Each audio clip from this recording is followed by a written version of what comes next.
Good day defence school में परमवीर चक्र विजेता कर्नल योगेंद्र सिंह यादव ने आधुनिक आईटी लैब का किया उद्घाटन। खबर हनुमानगढ़ से।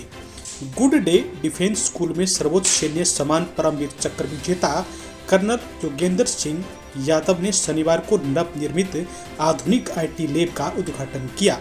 प्रिंसिपल पंकज उप्पल ने बताया कि यादव इस अवसर पर विशेष रूप से एनसीसी कैडेट से भी मिले और उन्हें देशभक्ति की प्रेरणा दी। गौरतलब है कि योगेंद्र सिंह यादव देश में अब तक के सबसे कम उम्र में सर्वोच्च सैन्य सम्मान प्राप्त करने वाले गौरवशाली नागरिक है। गुड डे डिफेंस स्कूल को हाल ही में सैनिक स्कूल के रूप में भी मान्यता प्राप्त हो चुकी है। दोस्तों, मैं कैप्टन योगेंद्र सिंह यादव परमवीर चक्र कारगिल युद्ध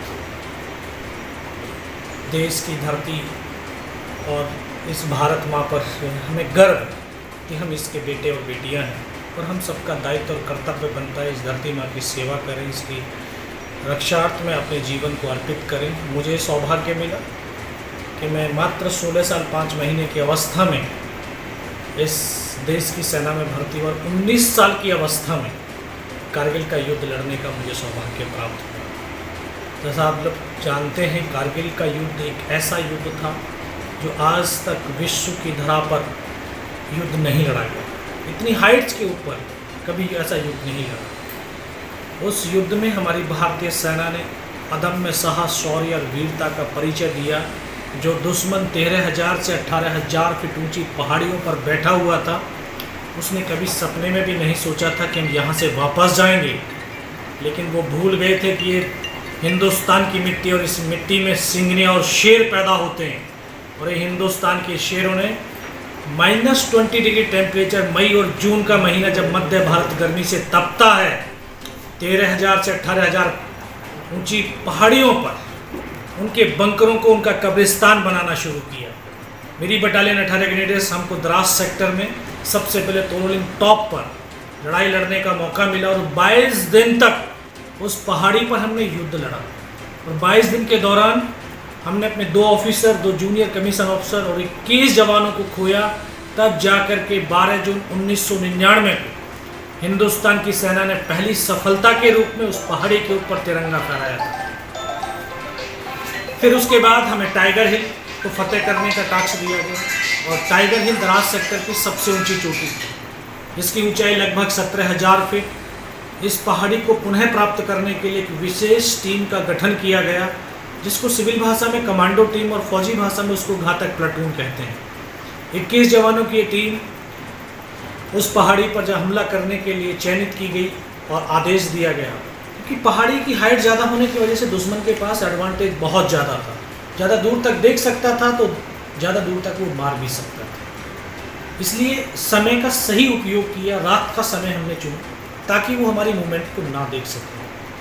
-20 डिग्री टेम्परेचर में हिंदुस्तान के जवान कंधे से कंधा और कदम से कदम मिला करके उस टाइगर हिल टॉप के शिखर की तरफ 2 रात और 1 दिन उस पहाड़ी पर चलते रहे।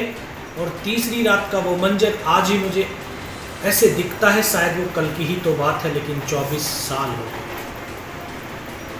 दोस्तों, आज तक आपने फिल्मों के अंदर देखा होगा कि गर्दनें कटती और धड़ चलते हैं। मैंने उन पलों को जिया है। मुझे वो पल आज भी याद है कि जब मैं सर से लेकर के पैर तक लहूलुहान था, मेरा साथी मुझे फर्स्ट एड करने के लिए अपनी फील्ड पट्टी की पॉलीथीन फाड़ता है, उसका हाथ यहाँ तक जाता है और यहाँ पे उसको गोली लगती है, इधर से पूरा सर निकल करके बाहर चला जाता है। एक शब्द तक नहीं बोलता। मेरे बगल में बैठा साथी, वो भी पल भर के अंदर उसको सीने में गोलियाँ लगती, फेफड़ों से खून फेंकवाने छोड़ते हैं, गोली मार के एक जवान आगे बढ़ता है, वहीं पर फिर बम गिरता है, उसकी यहाँ से गर्दन कट करके ज़मीन पर गिर जाती है, बिना सर के बैठा हो दूसरा तक चलता है। और साथी आगे बढ़ा, फिर एक और बम गिरता है, उसके दोनों हाथों में लग जाता है। इस तरह से एक एक करके मेरे तमाम साथी शहीद, उनको भी लगा कि सब मर चुके हैं। 40-50 पाकिस्तान के झुंडों में हमें ऐसे तरफ चारों तरफ से घेरा हुआ था, गोलियों की बौछारें चल रही थी। कई कमांडर था, उसने बोला इनको रिचेक तो करो, उनमें से कोई जिंदा तो नहीं। कुछ पाकिस्तान के जवान हमारे जवानों की बॉडियों के अंदर जब गोलियाँ मारते, बॉडी ऐसे उछलती थी ऊपर की तरफ। सामने वाले को मारा, बगल वाले को। मैं भी इस तरह से पड़ा कि उसने फर्स्ट में यहाँ पे गोलियाँ मारी, पैर में गोली मारी। मैं देख रहा हूँ कि धुआं निकल रहा है, लेकिन उस गोली की पीड़ा को चुपचाप पड़ा सकता था। उनको यकीन हुआ कि मैं इसको जिंदा करूँगा।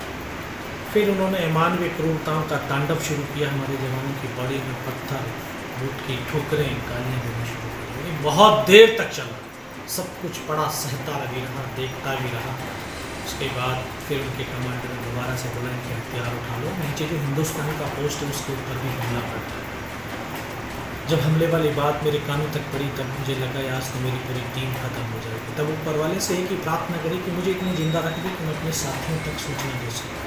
और ये सत्य है, अगर हम निस्वार्थ भाव, सच्ची श्रद्धा, सच्चे समर्पण के साथ उस ईश्वर अल्लाह वाहिगुरु को याद करते हैं, वो शक्ति जरूर साक्षात हमारे सामने आ जाती है। बस उसी विश्वास और आस्था के ऊपर चुपचाप वहीं पर पड़ा रहा। फिर उन्होंने आकर के दोबारा से गोलियाँ मारने लगे। तो तब एक मन के अंदर विश्वास पैदा किया कि अगर इसने सर और सीने में गोली नहीं मारी, चाहे मेरा हाथ पैर दोनों ही काट करके क्यों ना ले जाएं, मैं उफ तक नहीं करूँगा और मैं जिंदा भी रहूँगा।